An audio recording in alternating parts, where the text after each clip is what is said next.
And who? Danny? We're Freudian slips. Yeah. That was our jingle this time. I thought maybe you'd, add a little bit of a melody. It's all right. It's okay. It's fine. Sorry. It's okay. Put you on the spot. I didn't tell you. Yeah, I was not prepared. Get Anyways. right into it. Hi, Ollie. Hey, Danny. How are you doing today? Good. Doing Good. Hanging in there. Awesome. I'm really excited today. This is the first time in a long time that I think that you and I have teamed up on a topic. I think we've kind of been in this trend where you handle one week, I handle another, or we're kind of doing our own separate projects and we're just finding ways to just schedule them in. But this one we kind of jumped on together. I know. We did this so much at the beginning, and I think it's just when we both had our own ideas, it was like, oh, nice, you work on that one, well, I work on this one, and then we can map more out ahead of time. But I really like doing it this way too, because I think we also naturally go different directions with it, or we bring in different things we find interesting, and then it just creates a fun, cohesive, just a great episode. So Danny, tell us, what are we talking about today? So today we're going to be talking about burnout. Yeah, we're going to be talking about burnout. This is actually something that has been coming up. I don't know. I think the stars are aligning. Every time we kind of jump on a topic, it seems as if it just pops up in my practice or in my life. So today we're going to be talking about burnout here on Freudian Slips. This is a place where we talk about the shrinks, kinks, and things of the mental health field. And I'm very, very excited for this topic. I brought up this topic to Danny because I've had so many clients lately that I feel are their nervous system is so upregulated that they feel oh no, this must be because of my job. I think the way we all talk about it and talk about burnout is very job specific and job related. And I think that can be a huge contributing factor. But I think a lot of people don't realize so many other things can lead to just us being very burnt out in life and just in biologically. That's not, or physically, that is not just our job. And so I think I've had so many clients lately that are I don't get it. I really throttled back, or I took this long vacation, or I'm literally getting a different job. And I still feel this way. And now I think when I see it in other people, I'm oh my God, let's look at some of this stuff. So for me, it's more been in retrospect, I think back to some of the things I used to be able to do, or I had to do when we were in grad school, or getting hours and still needing to do crazy things like paying rent and buying popcorn and dried mango dinners. And I was I don't know how the hell I did that. I was crazy. Yeah. And I think it truly probably really messed up parts of my body that now are girl, you're done. You're never going to operate like that again, which is probably for the best. But I think it takes a toll in ways people do not consider, or just want to believe no, it'll be okay. I'll power through.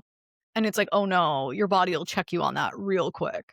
Yeah, I think that's the wildest thing. I think about, and I think we've had this conversation before, but I think about my college days, undergrad, and I'm this must be a false memory, because there's no way that I woke up at 3 a.m., 4 a.m. every morning to get to the gym at 5, to work out for 2 hours, to shower, then eat, and be in class by 8. The gym now for me is 10 minutes away. It takes me a whole hour to get there. And I used to get up at 4 to get to the gym at 5 from here, LA, to Fullerton, Orange County. That's wild to me. Shit, it just does not work the way that it used to. No, I still remember waking up on in grad school. There were multiple times. It was a Tuesday. It was very early in the week. And I'd wake up at 5 or 6 a.m. if it was a day that I always had my running schedule. So not every morning, but I'd run on the mornings that were my running days. And I just, either way, I'm probably up at 5 or 6. I would know I'm not going to be back in my house until 11 p.m. And it's just from thing to thing to thing to thing. And I would just have those singular tears that are rolling down your face from exhaustion, and where you're oh, okay, it's Tuesday. It's only Tuesday. And it's I just need to do this again and again and again. In 2,000 hours, I'm going to be living. So it'll be fine. And I don't know how anyone can take a break and goes back. Yeah, for sure. Even when I think back most recently when I was writing the book. Oh my God. And the weekends, how I set my life up to do it. I love what I do. I love the field. I love researching. I don't know if I could do that again. No, because it's hard when you need to, like, pile it on top of all these other things, and it's, like, just as it's like it has to get done, and I think a lot of these things for you and I too, like, we were not getting paid for any of these Sure. things, Yeah. like, Yeah. these were just, like, ends means to an end Mhm. that were crazy. So it's like, yeah, now I see people going through it in ways that might not be how you and I went through it on our path to this career and, like, the schooling we did. But I just, like, see people doing it that are, like, 10, 20, 30 years older than me, and I'm like, "Oh my god, we need to stop." Like, Yeah. this is we need to address that this is not just our jobs, and this is not just like, oh, but, like, what's working 9 or 10 hours a day versus 8? Like, why am I so weak that I can't do this?" And it's like, "No." I've Mm. drastically changed my opinion on these things from a chronic overworker. I have drastically changed how, like, I just think we should be able to operate in this because of doing a lot of this kind of research over the years and, like, just seeing and hearing so many different things about burnout from different types of professionals. So today Danny and I want to share that with you all because I think it's something we all need to prioritize more, like, in taking care of ourselves, and we need to know the realities that are this is not just because our culture and society and everyone around us might be telling us we need to operate like this. As someone who just cares about longevity and our health and our mental state, it's like, no, no, we don't. Yeah, I think for better or for worse, you are actually, I don't know if you remember, but you are actually, what's the word? You are doing your New Year's resolution. I don't know if you remember, this is Oh, something that we talked about. You said you wanted to pull back, and you have actually been doing it. And then I also think it's poetic and funny that on the day where we talk about burnout, you and I are also showing up like the most kind of like go, go, go. I think oh we've yeah. been like, I'm workout gear, hat, my hair is not doing what I need it to do today. Like you, and then when we're kind of catching up, you're doing so many errands before you come up here. And so just kind of taking a minute and We're just both done breathing. after this though. Or I mean, you have like one more appointment. But other than that, it's like this is the end of our day though. We went real hard at the beginning of our day. But like Ollie 3 years ago, 2 years ago, last year, being done with a day at 4 o'clock, how dare I? I should go cure cancer. Like in the meantime. What are you doing? So it's yeah, it is crazy how things change. Oh, and thank you, Danny. I appreciate it. I definitely have. Thank thank you. So why don't we start off with the definition so people understand what we're talking about? This one I actually really, really like. Like I was telling Ollie, I know burnout, but for me, it's always kind of been, I don't know why. It's just been one of those things where like, you know it when you see it, but I never actually had words to, if people ask me, well, like, what is burnout? I can describe it, but I didn't really have a definition. And I found a really good one. I did a few studies in preparation for this episode. And the definition that I got that is shared across all these studies is that burnout is the combination of exhaustion, cynicism, and a perceived inefficacy resulting oftentimes from long-term stress. But as you'll find out, you can get burnout from almost anything. Core symptoms of burnout are intense emotional exhaustion, depersonalization, cynicism, and lower performance quality. Fun fact on this one: do you know, my dear, where the term burnout came from? No. What are your best My guess is it has to do with fire. guess? That was a Well, dead serious answer. kind of. I pictured something with like a match. Okay. All right. Yeah, you're warm. Okay. Yeah, you actually are. So the term was first described in 1974 by clinical psychologist Herbert Freudenberger, who volunteered at a free clinic for Oh, drug use recovery. And so burnout is actually kind of slang that's being borrowed from drug addicts. So yeah, and there are often matches involved. how Yeah. they do need a flame for Yeah. some of those. Wow, that's a fun fact. I had no idea. Yeah. In kind of documenting his work with them, because burnout wasn't for the addicts, burnout was to describe the clinicians that were working in these places. And so he actually provided a really nice kind of like a picture that I wanted to share with you. And Yes, so please. he says that there's a feeling of exhaustion, being unable to shake a lingering cold, suffering from frequent headaches and gastrointestinal disturbances, sleeplessness, shortness of breath. The burnout candidate finds it just too difficult to hold in feelings. He cries too easily, the slightest pressure makes him feel overburdened, and he yells and he screams. With the ease of anger may come a suspicious attitude, a kind of suspicion or paranoia. The victim begins to feel that just about everyone is out to screw them. He becomes the house cynic, Anything that is suggested is bad rapped or bad mouths.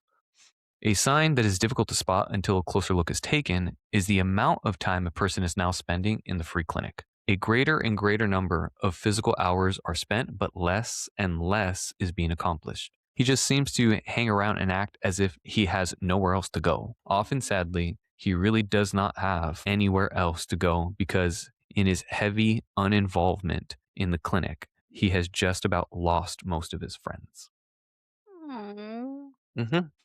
Danny, the therapist in me can't help but could think about how we used to just say that women who, what did we call it? Chaos or psychosis, or just women who had like normal women things going on. I mean, we were labeling like Them menopause. hysterical? Yeah, like we used to, yeah, think menopause was like crazy. Women around these ages just go nuts. It's like this just makes me wonder on the surface how many times someone might be like have no clue in their life that they're pretty burnt out and are presenting in ways that like a professional or doctor or who knows is like, giving them messaging that there's probably like all these other labels that should be put on them, when it's like how nuts that so much can be attributed to burnout or just like Yeah, our nervous systems being like just anything but calm. for sure. That was both beautiful and very sad. Thank you. And so we're going to go over a few contributors to burnout that you and I have researched. You looked a lot into sleep studies. I freaking love sleep. I'm You down to do do. a whole episode on sleep. Send us an email if you'd like one. I don't know why, because I don't know if I've ever shared this with you, Danny. My grandma is 100% one of those people that only she's gotten like 4 hours of sleep her entire life, like forever. And she's the one who's like 91, Hispanic as hell, rocking and rolling, still driving. That one's questionable. I don't know if she should, but she passed the test. But yeah, so it's like she does not need a lot of sleep. I would also say I function better than a lot of people who need a ton of sleep. So I don't know why I'm so passionate about this topic when I'm not like one of those people that's like, oh, like I need the 8 or 10 hours or I cannot operate. But for some reason, I am fascinated by sleep stuff and sleep studies. And so some of the stuff that I wanted to talk about are just the different effects of poor sleep, whether it's short-term, kind of middle range, or long-term effects. And so when we look at short-term effects of poor sleep, so let's say like 1 to 7 days, so we're just like a week potentially or less of poor sleep, you already can see cognitive impairment. So just one night of restricted sleep can reduce your attention, your working memory, your reaction time, your decision making. So all that good old frontal lobe stuff. Sleep research often compares 24 hours without sleep to cognitive impairment similar to alcohol intoxication. How crazy. And like now that also I just find an interesting parallel considering that the term burnout comes from like substance abuse. Yeah. Yeah. And then when we look at the emotional reactivity that can happen, and again, this is in like 1 to 7 days, poor sleep strongly affects emotion regulation. So studies show the brain amygdala becomes about 60% more reactive. Wow. There's reduced connectivity between the amygdala and the prefrontal cortex, which might also lead to some of the cognitive impairment. And that can lead to irritability, heightened threat perception, anxiety, and mood swings. And sleep scientist, this guy Matthew Walker, often describes sleep loss as emotional dysregulation in the brain. Another thing it can affect, your stress can affect your hormones and change your hormone levels. So even short sleep deprivation increases your cortisol and your sympathetic nervous system activation. And this can produce an elevated heart rate, increased blood pressure, and a greater perceived stress level. So this is one reason why chronic stress and poor sleep, they feed each other in like a loop. Another way, memory problems. Sleep is essential for memory consolidation. Research shows sleep helps transfer information from the hippocampus to long-term storage in the cortex. So without enough sleep, learning new information becomes harder, recall becomes less accurate, and false memories increase. Throwback to the other episode. Isn't that nuts though? That can just be 1 to 7 days. You can notice all of that with poor sleep. Okay, how about medium-term effects? How about weeks of poor sleep? Well, let me tell you. When poor sleep continues for weeks, research shows additional impacts. You can have immune system suppression. Sleep loss reduces immune function. And studies show that there's fewer natural killer cells and there's a weaker antibody response to vaccines. So, sleep research found people sleeping less than 6 hours per night are more likely to get sick after virus exposure. And again, this is for a handful of weeks. There's also metabolic changes at this stage. So, sleep deprivation disrupts hormones controlling hunger. So, it increases ghrelin. I'm trying my best, which is the hunger hormone, if I said that wrong, and it decreases leptin, which is your satiety hormone. And that can lead to increased appetite, preference for high calorie foods, or an increased insulin resistance. So, along with everything from the short term effects, this is what having a bad sleep for poor weeks can also include. Okay, long term, everything we've already said. And again, this is months to years. So I don't know. Let's look at normal things like having a family, or I Yeah. don't know, living in an area where you just don't get great sleep because maybe there's a lot of noise, or maybe grad school. Well, let me tell you what happens then. When sleep disruption persists long term, again, months to years, research shows associations with major health risks. One, cardiovascular disease. Chronic poor sleep is linked with increased risk of hypertension, heart attack, and stroke. The mechanism likely involves persistent sympathetic activation, inflammation, and metabolic dysfunction. The other thing you're at risk for is neurodegeneration. Sleep plays a role in clearing metabolic waste from the brain through the glymphatic system. And Hmm. research suggests that deep sleep helps remove proteins linked to neurodegenerative diseases such as Alzheimer's and Parkinson's. When sleep Oh, is disrupted chronically, this clearance process may be reduced. Yeah, that that one I've one's never heard before. really? Yeah. That one, it is interesting. My mom has early onset Alzheimer's, and, that was, like, one of the first things they asked is, like, "How has your sleep always been?" And she's like, "It's always been horrible." And Holy so they were like, crap. "Yeah, that could be a huge," but it's like, yeah, you don't know until you know. You're like, "What?" Like, I And oh, understand that sleep quality can affect, like, your, brain processing, but to hear that, like, no, there is this, like, this waste management process that happens when you sleep. Yeah, I did not know that. isn't that crazy? Yeah, And wow. then, when it's also saying lack of sleep, this is also something that I think people assume, like, well, yeah, like, if you get 1 to 2 hours, like, no, this is, like, less than I believe it's, like, 7. It's, like, less than, like, 7 to 8 hours a night consistently is what would be considered not enough sleep. Even if, and we'll touch on this later, but even if, like, you're like me, and people are like, "Oh, but I function just fine." It's like, Yeah. that's fine. There's a very small percentage of people in the world, I believe my grandmother is one of them, that genuinely does not need it. They don't. But other people, like, we need it. Even if you don't feel like you're being affected as much, research does show that your body is. And it is a very, very rare percentage that truly does not get impacted the same way with lack of Mhm. sleep. A few others here. Mental health disorders. Chronic sleep disruption is strongly associated with increased risk of major depressive disorder, generalized anxiety disorder, bipolar disorder. In Yep. fact, insomnia is sometimes considered a predictor of future depression, which I found interesting. Another one's cognitive decline. Long term sleep deprivation is linked with slower processing speed, reduced executive function, and memory decline. Some Mhm. longitudinal studies suggest chronic short sleep, so less than 6 hours a night, may increase risk of dementia later in life. Yeah, those are all the ways that sleep, short, medium, and long. And it just compounds. Don't worry. In the long term, you also get all the stuff that was in short and medium. Yeah. Um, More bang for your buck. yeah.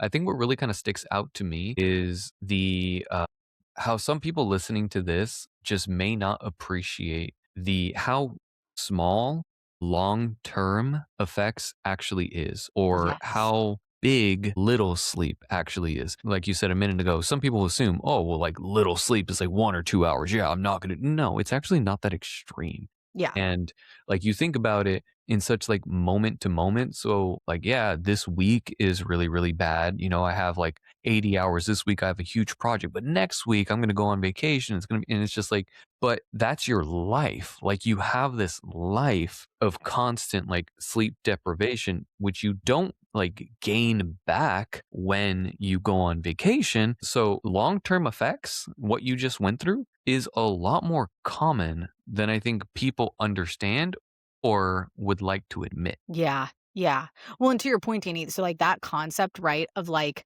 the not getting enough sleep night after night after night is, what literally great segue here, a key concept in sleep science. I forget who coined the term, but is sleep debt. Mm. And so researchers often describe cumulative sleep loss as sleep debt. But studies do suggest that some cognitive effects can be reversed with recovery sleep, while some psychological effects may accumulate if the deprivation lasts for years. So, importantly, people often adapt subjectively to sleep deprivation. They feel normal Yeah, yeah. while objective performance continues to decline. And so there is a lot of research behind. You can't, and I know I've mentioned this in other episodes because again, I find this shit fascinating. You can't be like, well, I'll lose 2 hours that night, but I'll make it up tomorrow. It's like, sure, if you did that like once, I don't think we'd see a ton of issues. But like, you cannot live your life thinking this week is going to be bad, that week's going to be good, this week's bad, that week good, this month is bad, that month is good. It's like, no, like there is a sleep debt that will accumulate that, sure, you fitting it in that one weekend or that one week will still give you some benefits back, but it is not going to fix all the effects that this is going to have on your body. One surprising finding from sleep research is that people who consistently sleep 5 to 6 hours often believe they function normally, but objective testing shows steady cognitive decline after about 10 days of restricted sleep. So even That's so five, short. 5 or 6 hours, just 10 days. I feel like that's how a lot of people operate and think is totally normal. I Yeah. know that's how I probably operate and would think is normal.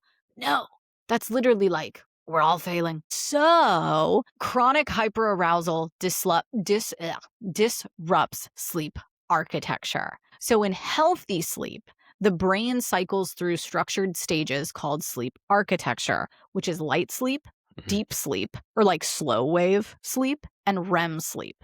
And when the nervous system is chronically stressed or burnt out, quote unquote, the brain stays in a mild threat detection mode even during sleep. So researchers call this hyperarousal, and it's strongly associated with conditions like insomnia or PTSD. And instead of dropping into the deep restorative sleep we need, the brain shows increased beta brain waves, which is like our alertness activity, more micro awakenings, and lighter sleep stages. So people often experience feeling awake even when they're technically asleep, waking frequently, or feeling tired despite adequate hours of sleep. Sure. So Yeah. sleep researchers describe this as the brain staying partially like on guard, even when you're sleeping. Isn't that crazy? This I feel. Awesome. Beautiful. Thank you. My end of research, what I looked into is actually hustle culture. Mm. Like socially, I wanted to know socially, where does burnout come from? I feel like I've been talking about this a lot with clients, and there are so many clients who you see are clearly in burnout, even their partners are telling them like, you need to take a break, you need to do, and they'll fight me, and they'll say, but I feel fine, like I genuinely do feel fine. And it's like there's such a huge push in our culture to just ignore your body and push for productivity. And so I wanted to learn a little bit more about that. I So, love just that. kind of define some terms. Hustle culture in the US is defined by the belief that constant productivity, long work hours, and relentless ambition are moral virtues. There's not one single source. It emerged from a lot of overlapping historical, economic, and cultural influences that I kind of wanted to go in a little bit to pull the curtain back so you guys can understand where hustle culture actually came from. Whenever I talk about this, or whenever I talk about people who hustle, whenever they use that word, it always seems to be kind of like their generation, and it always seems to feel so original, like it's so connected to them and their identity of how they grew up. What they don't seem to understand is that no, this has been like a compounding thing that has been building since the beginning of our nation's history. Actually goes back to Protestantism. So I'm Ooh. talking about early America. Hustle culture was actually a concept was analyzed by Marx Weber. Early Protestant theology, especially Calvinism, which was like one of the leading spiritualities when we were making the US, framed hard work, discipline, and productivity as signs of moral virtue. So they believe that work is a calling from God, that idleness is morally suspect, and that success indicates divine favor. So over time, these religious ideas secularized into the cultural norm. So hard work equals moral worth. You link it to religion and it's like, oh gosh, then you have to. hmm Yeah, and with religion, you could also see like why people, despite observing negative consequences, like in their body, like sleep, still feel compelled to do this. Like religion is a great way to kind of like really sink in that guilt. And so, yeah, that's one thing. Religion's never been based on guilt. I don't know what What? you're talking about. Okay. All right. The other thing is frontier in the self-made mythology. This is the kind of like American dream, right? You come here and you're able to build yourself from the ground up. The American national identity has developed around these ideas of the self-made individual. So these narratives include frontier survival, individual entrepreneurship, and the American dream. Figures like Benjamin Franklin promoted aphorisms like time is money and the early bird gets the worm, right? That comes from there. These messages framed productivity as both practical and virtuous. Then you want to move into industrial capitalism. This is actually something that I talk about a lot in school with my students. Another fun fact for you today. My dear, do you know where the grading system came from? Ooh, where the grading system came from? Okay, I'm using, context clues. I think it has to do with something during, like, the Industrial Revolution? Or, like, just during the like, when we were working in factories and stuff? Yeah, yeah, 100%. Yeah, during the Industrial Revolution, obviously, we're outputting so much more, and they needed a way for quality control, right? And Oh. so products were given a grade. Oh, So that's if they fun. have these grade, then that lets know if it can get onto markets, and obviously with the grade can change the price. So something that's an A is probably a little bit worth more than something with a C, right? But there is a Yeah. passing grade and failing grades. Now, if you also introduce the workforce that needs to be available to make all these products, think about it. Before the Industrial Revolution, what we used to actually have is a like a mentorship. That is how people kind of found their trade. They were into one thing, they would be paired with a mentor, they would work under them for years, really kind of developing their craft, and you would have a very personal relationship with your mentor. When the Industrial Revolution hit, well, we didn't have time for that. Oh my There god. was so much demand that they had to find a way to push people from green to you won't die on the floor.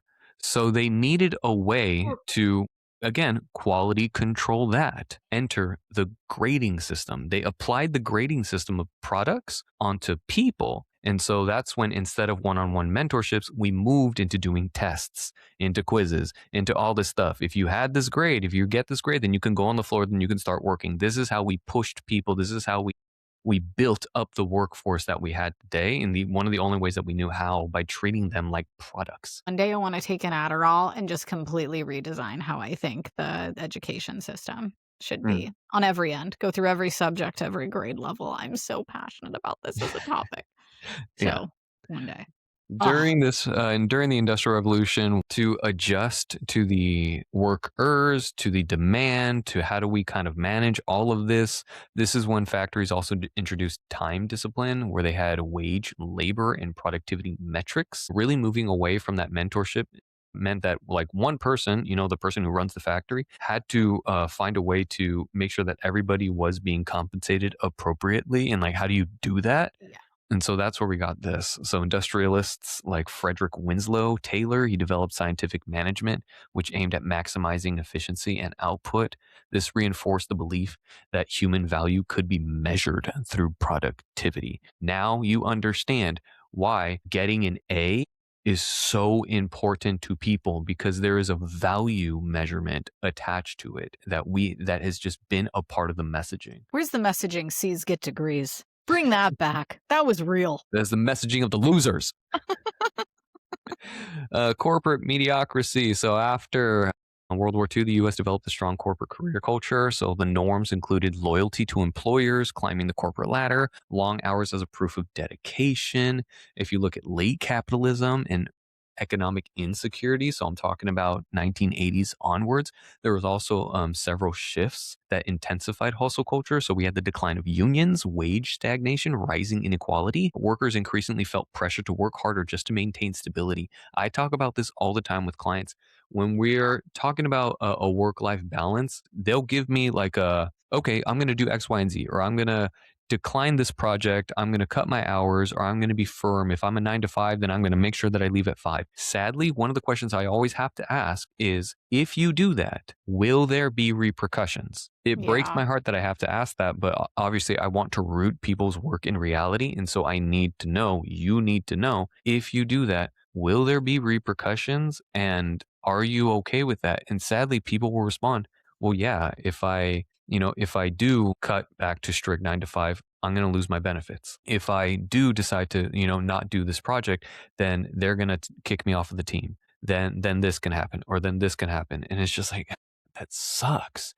Yeah. Like, there's so little protection for people at work that it's like, no wonder why we're kind of forced to do this and then burn out. Moving up to where we are kind of today is we now have the emergence of startup and tech culture. And so this is where hustle culture really was amplified by Silicon Valley and the startup ideology. And so this is where influencers really started promoting the message that sleep is for the weak, that you have the 100-hour work weeks. Prominent figures like Gary Vaynerchuk often popularize the idea that relentless work leads to success. And so you see it in social media all the time.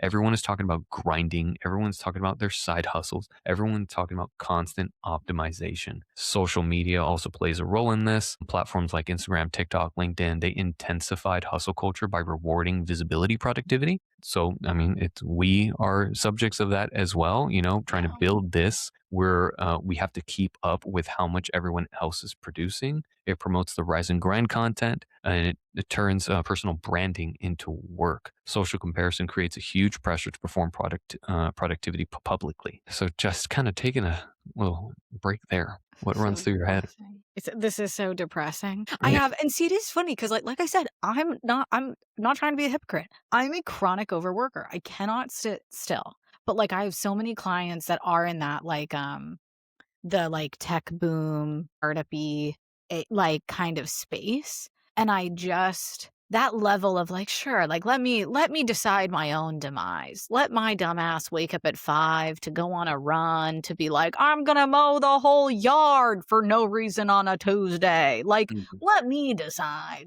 how I'm gonna shoot myself in the foot today. But like, yeah, this culture of like you have to work 100 hours. And if you don't, like they'll fire you. Yeah. Like, it's just like that person will. So it's like there's no protection and there's really no choice. Or that idea too of like you have to climb the ladder. And if you don't want to move up, they'll just push you out. It's like, why can't you just be like, I'm cool right here, actually. This position's great. I'd like to just stay here. And it's like, even though, yes, you and me want to build this, you and me love like talking about other projects or we're doing things, I view those as so much more like mentally stimulating to me. Like, I think they're fun. I love our job. So it's like, yeah, even on a day where I'm tired, I'm like, but how cool that I chose how I spent this day from the minute I woke up to the minute I went to bed. Mhm. And I would say that it doesn't help that I think with like just speaking of all the cultural stuff, I mean, if we're going to talk about was it like the Industrial Revolution and all this stuff historically? Talk about when I forgot the era or what it's called, but when materialism and capitalism really started being pushed. And it was like, oh, now you need all these clothes for every different season. And by the way, there's 60 something of those in a year, apparently. It's like you need the newest this, you need the whole like white picket fence, like family TV dinners, like that whole thing that came about where it's like, I don't know. It's like there's something about simple living and minimalism that I'm like, obviously, I'm not 100%. I would never call myself a minimalist. But Yeah. like there's something about just like, yeah, but if we work hard or if we like try to live in a balanced way that includes our output and it includes the things we feel we need. Like if I need more time with my dogs or my husband or my chickens or like going on walks in the sun, none of that's going to monetarily drain me. I mean, these pugs will, but other than that, it's like there's so many things that we can get fulfillment from that, like, will lead to not burnout, I know we'll get there, that, like, also don't have to contribute to this, like, need or desire to overwork to this extent, and it Mhm. just makes me so sad. I wanna point out, Danny, like, I like that you take the more, like, historical approach or, like, you bring in, like, all these things culturally that have always existed, and then I think that it's just important to kind of, like, wrap up this section of, like, what can lead to it by, like, A, this has been ingrained in our culture for freaking ever. Mhm. B, like, I think it has such a domino effect, like, if you are grinding, if we're working this hard, if we have all these beliefs, we are probably not going to get very good sleep. With the lack of sleep is going to come us maybe not wanting to fuel our body as well, or not having enough time or energy to do things like move our body in ways that are going to like make us feel better and like naturally release hormones that help our body feel more relaxed and rested and rejuvenated. And so I think it's through the culture and the systems at play that also have such a domino effect to all these other things that then make us feel this sensation of burnout that we may or may not consciously recognize. The first time I ever got panic attacks was in, grad school, and I remember like, I had no clue what was happening. I felt like everything was fine. I was just, like, getting panic attacks at work, and I was like, "This is insane." Like, I've never had this happen, and I know 100% it was from burnout, and it was, like, almost before I could cognitively recognize what was going on or I felt it, I was in such go mode, and it's like, "Well, I don't have a choice." Like, "Quit Yeah, grad school? Cool. I don't have a job, and now I'm in debt." And so it's like your body's trying to tell you these things sometimes before we can consciously understand it because we're ingrained to believe this is normal. Or even when you mentioned your client, Danny, or like at that as an example, that's like, oh, I feel fine. It's like, what does fine even mean? right. How do you define fine? Because just because you've always felt that way does not mean that that should be fine. Yeah, And that's what exactly. I have to talk to people about a lot. I have a few Snapple facts for you if you'd I like. love Snapple facts. Okay, let's say, do you think Mhm. that workload, do you think that it has a high correlation or a low correlation with burnout? I'm gonna s- I'm gonna say low because I think it depends the kind of work you're doing. Very, very good. Yes, Yay! while we often attribute burnout to workload, the amount of work that someone does actually has a very low association with burnout. It really depends, going back to the cynicism, how you feel about the work that you do and your sense of efficacy. So if you're doing a lot of just like, paper pushing, this and that, that can lead you more towards burnout versus doing a lot of work to something that you feel is in line with your values. You won't experience burnout nearly as much. Number two, years in practice. Do you think that the longer you've been in a job is positively correlated to burnout? No. No. Very good. Yes. Research actually shows that years in practice may be negatively associated with burnout. So we actually see burnout happen with people who are in their early stages of career rather than their later stages. That makes sense because Mm. then it's like you're either gonna figure out a way to make it work for you, or maybe you're not, like, you're enjoying it, so you have more longevity there, or you do get burnt out and then you're like, "I can't do this anymore." Mhm. Poor teachers, my heart goes out to you. And I'm Yeah. sure so many other career fields, actually including therapists, but especially teachers. Yeah, I think that one also really makes sense to me a lot because I think oftentimes when we're getting into a job, we might be getting into a job with false expectations. Some people might be saying, when you apply for a job and during the interview, it's like, oh, yeah, we hire from within. We're looking to move some people up. You're going to be totally fine. We're going to train you for a couple of months. Next thing you know, you're going to be a manager or this or that. Or even without those conversations, you have this idea that you can climb the corporate ladder. If you are coming in with that American dream mentality, that doesn't really apply to as many of us as we would like to admit today, especially today, then it makes so much sense why people in the early stages of their career experience far more burnout than those in later stages, because those in later stages of career either have adjusted to have much more healthier expectations or have really kind of worked out the kinks and made their career what they needed to be. Mhm, mhm. Let's see. Last one, Snapple fact, is what do you think about the association leadership has with burnout? Super high. Yeah. Yeah, cool. This one I don't think surprised anyone, but I think it was still really interesting to see it like Right. written on paper. Strong leadership is associated with lower burnout. So again, even if the job is hard, even if the job is mundane, on any ends of those spectrums, what they found is that if the leadership was strong, meaning that they're available to their associates, that they provide good direction, that they're able to kind of help them through their stuff, whether it is a very, very difficult job or an extremely mundane job, those were still associated with far less burnout, suggesting that burnout is a top down issue. That even if Mm. we're coming in with these ideas like the American dream and everything that we just talked about, it is leadership that perpetuate these cycles. It is leadership that really kind of set the standard for people. And we need better management. Well, it even makes me think of, like, end of life research or, like, happiness research, where Mhm. people attribute a lot of, like, feeling fulfilled in life or, like, at the end of life feeling like they don't have as many regrets with, like, with the quality of the relationships that they've built.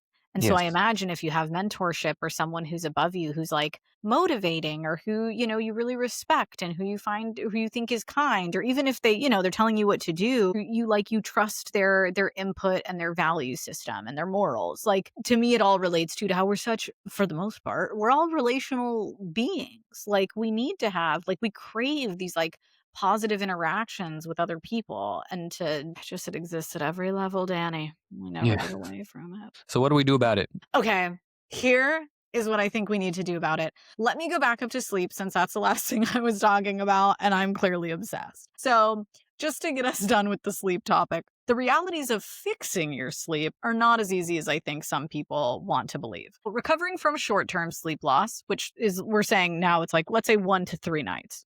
If someone has a few nights of bad sleep, the body usually compensates quickly. So, sleep studies show that after acute sleep deprivation, the brain enters deep sleep faster, deep sleep becomes more intense, and REM sleep increases. So, this phenomenon is called sleep rebound. So, if someone sleeps poorly for 2 nights and then gets adequate sleep, most cognitive performance recovers within 1 to 2 nights after that. So, however, there can be some subtle deficits that can linger for several days, but for the most part, we might be able to kind of fix it all in a handful of days, it appears. Now, let's say that we're trying to recover from chronic partial sleep restriction, which is like the weeks of poor sleep. That is much more common in modern life. Research shows that sleeping 5 to 6 hours per night for multiple weeks produces cumulative cognitive impairment. So, a classic study found that participants sleeping 6 hours per night for 2 weeks performed cognitively similar to someone awake for 24 hours straight. Isn't that kind of crazy? Like, that's kind of nuts. And then the surprising finding is people felt like they adapted, but the objective performance kept declining. Mm. So, recovery from this type of restriction usually requires several nights to a week of extended sleep. But cognitive performance may take longer than subjective fatigue to normalize. So, sleep researcher, again, Matthew Walker, often emphasizes that you cannot fully repay chronic sleep debt with one weekend of sleep. So, that's like the concept we were talking about earlier. Now, when we're looking at recovering like your sleep architecture, like the deep sleep, the REM sleep, so this is when you've had like months of bad sleep. If someone has had weeks or months of poor sleep, the brain may need time to restore normal sleep architecture. So, research suggests deep sleep tends to rebound first, REM sleep slowly stabilizes. So, many people experience several weeks of irregular sleep when correcting long term sleep deprivation. This is because your circadian rhythms need time to stabilize, and these rhythms are regulated by the brain's master clock, which is the suprachiasmatic nucleus, I think is how you say that. And resetting that system can take 1 to 3 weeks of consistent sleep timing. Wow. And who has that time? Who's going to do that? Yeah. Who? Who? Oh my God. And then for the metabolic and hormonal recovery, long term sleep restriction affects, we know, the insulin sensitivity, the cortisol rhythms, the hunger hormones. Mhm. Research suggests these symptoms may take several weeks to months to normalize after the chronic sleep loss. So, for example, studies show insulin resistance from sleep deprivation can persist even after several nights of recovery sleep. So, that's another one that's going to take forever. How about your nervous system recovery? So, this is like your stress, your sleep interaction. When poor sleep is tied to chronic stress or burnout, recovery may take longer. So, this happens because sleep disruption is linked to hyperarousal of the nervous system. So, this is what I say when I refer to it as like your nervous system is upregulated. So, there's insomnia, there's the PTSD that might be showing up. When hyperarousal is present, the brain struggles to enter deep sleep and sleep becomes lighter and fragmented. So, the research suggests your nervous system recalibration may take months if the stress system has dysregulated for years. And that's of consistent, like Mhm. consistency. Yeah. So, for long term sleep habit reset, if someone has had years of poor sleep habits, behavioral sleep medicine studies suggest meaningful improvement usually occurs over 2 to 4 weeks to stabilize your sleep timing, 1 to 3 months to significantly improve your sleep quality, and sometimes longer if insomnia is at play. And Mhm. then there are treatments like CBTI, cognitive behavioral therapy for insomnia is actually right now the number one way that people are treating insomnia, which I absolutely love. I've done CBTI. I think it is absolutely fascinating. It often lasts about 6 to 8 weeks, and the research shows that this time frame produces significant improvements in your sleep architecture. And all of that can be tracked, which again, I just think is super cool. There's another really fascinating concept in sleep science that might be relevant to burnout or like even therapy work, which is like this concept of local sleep in the brain, where parts of the brain start going offline from sleep deprivation, even while we're awake. Holy shit. Isn't that fun? What's crazy is I literally see this kind of stuff in my husband. He has insomnia. I literally will think he's like has a medical thing going on, and it's because of sleep. And then he will like every now and again it's happened where he's had like 2 full days where he's almost just like in our room sleeping. He pops back up and he's a totally different human. And I'm like, it is crazy to me to see how like sleep affects him versus like I'm the kind of person that I think can operate on 5 or 6 hours of sleep a night. And I feel fine. I'm not saying that's healthy, but I feel normal. So it's just wild to me how different we all react to sleep. Okay, sorry, I'm off my sleep train now. See what I did there? Yeah. Sleep train. Okay. So what does recovery actually look like? So number one is we need to regulate the nervous system again, because at this point it is very upregulated. That's the whole like we're never like able to calm down even in our sleep.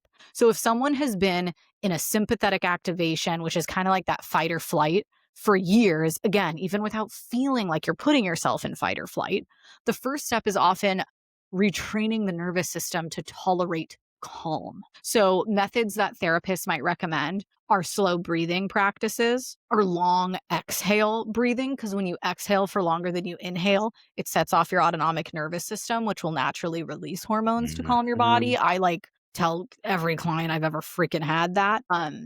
And there's also something called like coherent breathing, which is like really trying to slow down your breaths and taking like very few breaths in a minute. So it's just like really, really slow breathing. There's Mhm. also somatic therapies. So you can do things like somatic experiencing, sensory motor psychotherapy, or like body scanning and like tension release. There's vagus nerve stimulation habits like humming, singing, cold water on your face, slow yoga or stretching. And like any way that you feel like you can have like a safe, like almost physical discharge. So like shaking out tension, walking, light exercise. So the goal is to teach the nervous system that the threat has passed. And we need to do that in our body to help calm our body. Yeah, this one is so cool. I love you going through all of these things because I have so much fun doing our job, and I don't think people like if you haven't done therapy or if you haven't done this kind of work, I don't think people can really appreciate just how interactive therapy can be. Like everything that you're saying here is just like, yeah, you do these in session, like you're actually practicing these stuff. It's every day is gonna be something different. Every day is, like, super, super fun and interesting, so I love seeing all these. It makes me super excited. I love it too. Another thing we'll need to heal is like the cognitive recovery. So how the brain interprets stress. So years of stress or burnout can create this hyper vigilant thinking pattern. Yeah. And therapists can work on that through topics like, we can talk about catastrophizing, the Yep. constant problem scanning, over responsibility, perfectionism. Mhm. Approaches might include, again, cognitive behavioral therapy, acceptance and commitment therapy, compassion focused therapy. The goal is helping the brain stop constantly predicting threat. And I know in this episode specifically, like Danny and I in other ones would like really go through what all those kind of therapies are. And we can always do an episode on that actually that like really goes into different types and like what Mhm. they kind of are like and who might like them. Send us an email, leave a comment if that's something you would like. But for the most part, I'm just kind of throwing them out there now because if any of this seems like it can help you, just look more into it. But these are just kind of some really broad, basic types of therapies that like focus on that focus on these approaches. Oh, great job. But I just want to be cognizant. I'm aware I'm just throwing them out there and people are like, girl, what the hell does that mean? For this one, you're going to have to Google, but let us know if you would like us to go more in depth about it. We just did not have time this episode. Another way is gradually reintroducing safety and pleasure into our life. So a nervous system that's been stressed for years can actually feel uncomfortable with relaxation. And clinicians often recommend microdoses of positive experience. So that's why it's funny to me. People are like, I'm just going to take a week long vacation. It's like, girl, you think you're going to go from all nighters every night to loving your week long vacation? Okay, yeah, fine. Some people might. Power to you. A lot of people they have literally wired themselves to not be able to do that. Yeah. So they might be on vacation, but their sleep will still be shitty, or they're still going to kind of find stuff to do like a Mhm. ton of the time when it's like it's not actually helping you de-stress your body and your system. And so that can include like some of those microdoses can include just like a little bit more time in nature, hobbies without being linked to productivity, social connection, creative outlets. So this helps Damn. rebuild the brain's reward system and the dopamine pathways. I think you're gonna have to say that one again for the people in the back, People because in the back. that one, like, really kinda hit me. Yes, when people go on vacation, it's not as if they're recovering. They're just changing where their attention and focus goes, but you will notice that they still use the same cycles, the same patterns, the same behaviors. They're just put on fun shit. And so, like, yeah, that is big. I like that one. And I like these ones because they're different Yeah. for everyone. Like, I've already done it like 5 times during this call. Right outside my windows, there are these birds that are building a nest. They started doing this 3 days ago. The nest has greatly like, they're amazing architects. And so I'll just, like, in between sessions, or sometimes I force myself to just sit here, which now I'm on my nice big yoga pregnant bouncy ball thing. And so I just like sit here and I watch them build this nest. And I'm like, this is so fascinating. And I love that they decided to do it right outside my window. And so it's like there's different things that are going to help different people feel like they're kind of like going back into their body and down regulating. Like it's not going to be the same thing for everyone. It's not the whole like self care is take a bath. Like, I mean, I think breath does a lot more than we give it credit for. Like, I didn't even want to buy into that one. And I'm like, oh shit, this one's really cool. Yeah, But, same.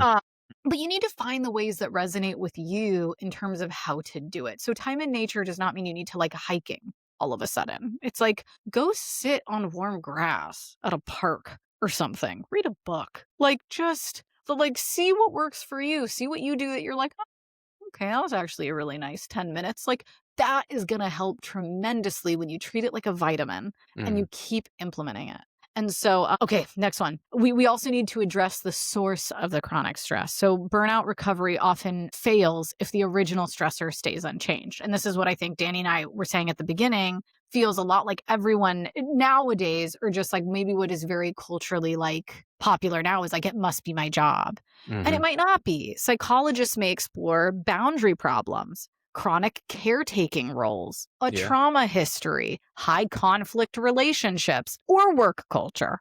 It can be work, but I think there's lots of other things that it might be that are worth exploring. And the recovery might involve reducing the commitments, renegotiating roles, and therapy around like past trauma or attachment. I like that. Those I are do. all huge topics that we are talking about. That is what we do on a daily basis. Oh, yeah. That's yes. Oh, yeah.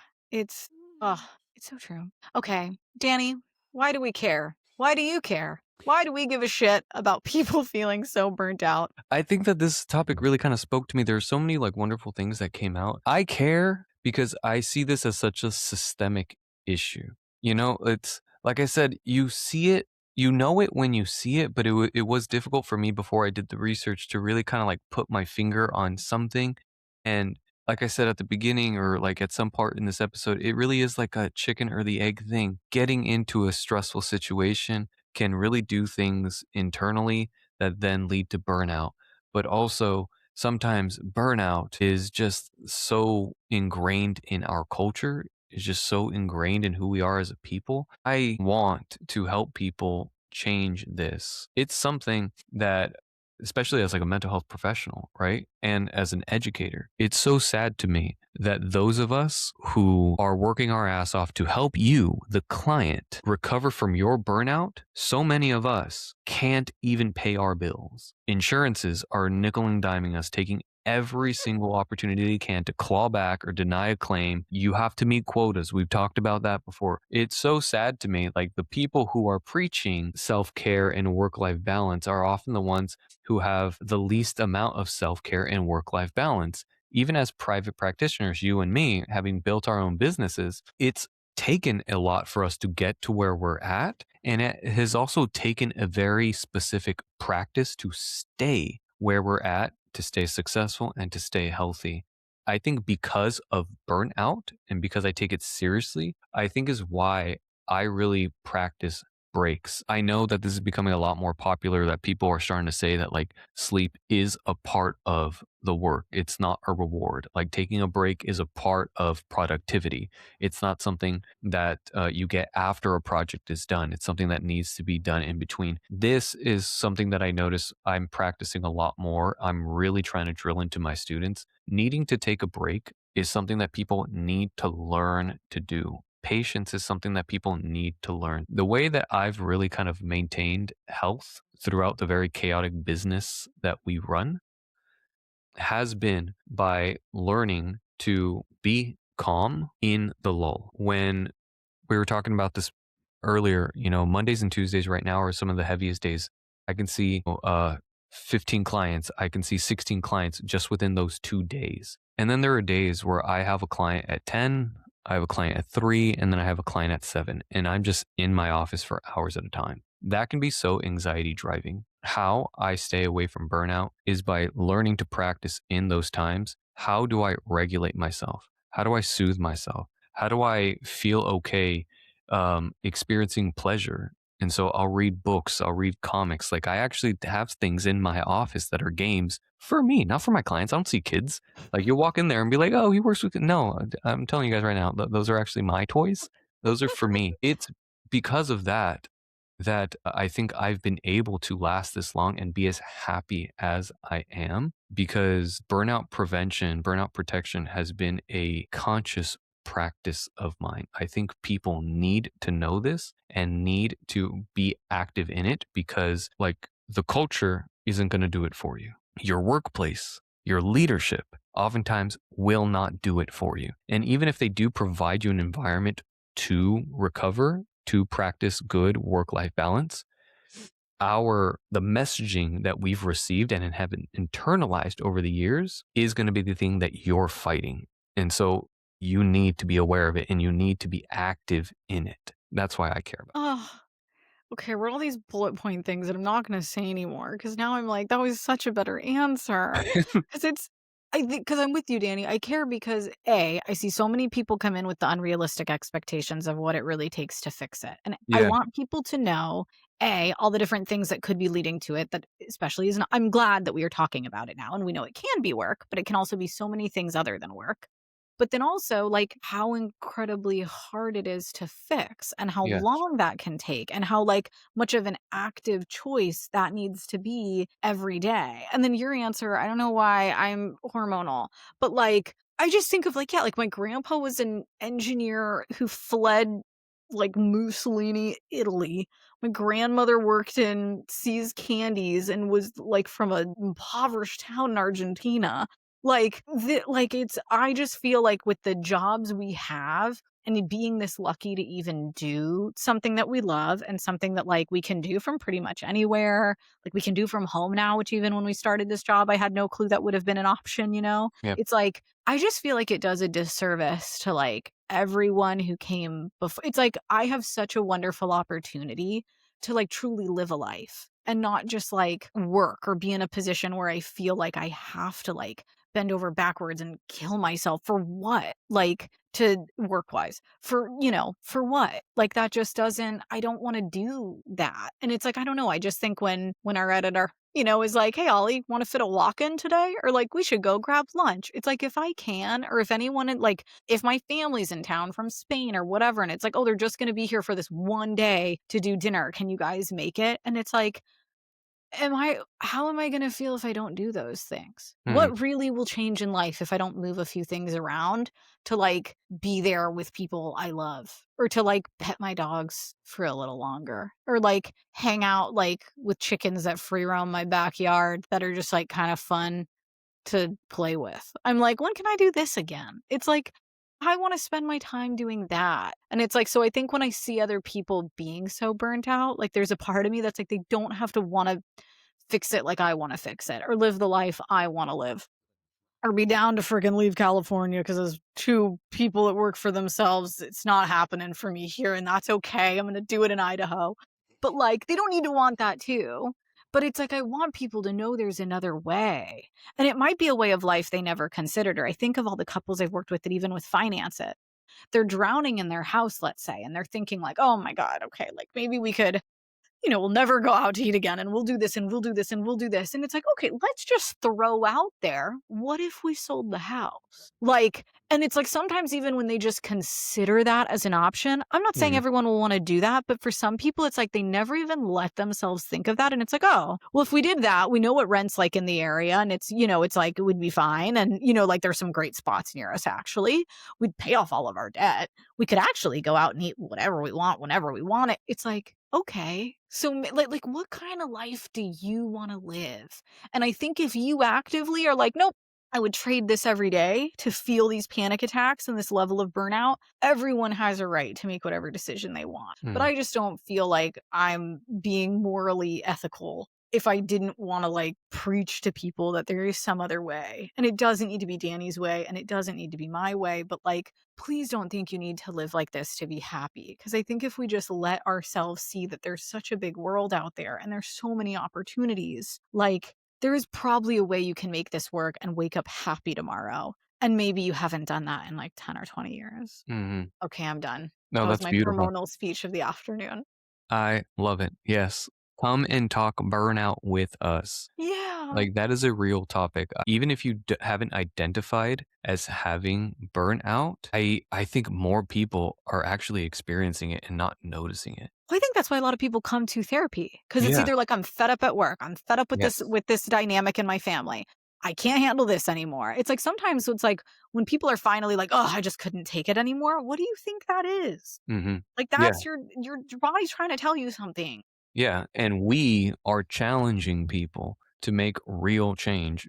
Burnout recovery is not just, I'm going to vent and then I'm going to be fine. Like what we've talked about today is a systemic, is a somatic experience that has long term implications and repercussions. And so, like, when you go to therapy and you were talking about burnout and you are actually working on yourself, you are changing so much about your environment, and I would say about your legacy because the messaging changes with you, right? So, yeah, come and talk to us Oh about my burnout. god. I feel like that could have been like a movie.